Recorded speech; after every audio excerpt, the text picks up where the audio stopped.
আবারও তৃণমূল অফিসে চলো বুলডোজার। সোমবার আসানসোল নিউ টাউন এলাকায় 75 নম্বর ওয়ার্ড কাউন্সিলরের তৃণমূলের পার্টি অফিস ভেঙে গুড়িয়ে দিল সেল কর্তৃপক্ষ। জানা যায়, সেল কর্তৃপক্ষের জায়গায় অবৈধভাবে এই তৃণমূল পার্টি অফিস তৈরি করেছিলেন স্থানীয় কাউন্সিলর কাঞ্চন মুখার্জি।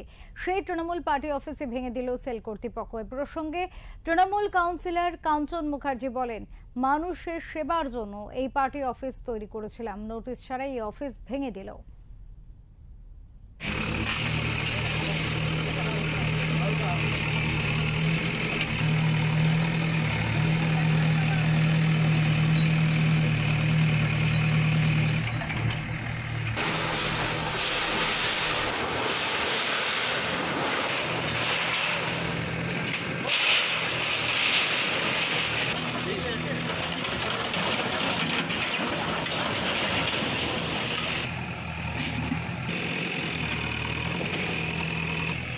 দেখুন, বহুত চিন্তা ভাবনা করে আমি এই অফিসটা নিজের হাতে বানানো।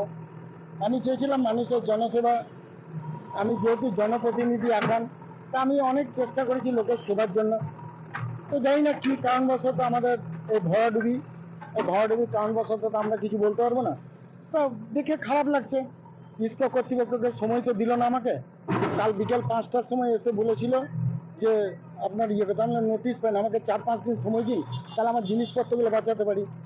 আমরা তো একটা ছোট ক্ষুদ্র মানুষ, আর কি বলবো, দুঃখের বিষয়। দেখা যাচ্ছে রাজ্যে পালা বদলের পরেই কিন্তু এরকম যে পার্টি অফিসগুলো আছে সেগুলো ভেঙে ফেলা হচ্ছে। এই নিয়ে কিছু মন্তব্য করবে? যা করছে সরকার, ভালো উন্নয়ন করছে, করুক, আমাদের কোনো ওর মধ্যে বলার দরকার নেই। আমি যাই উন্নয়ন করবে তার সঙ্গে আছি, তার সঙ্গে থাকবো।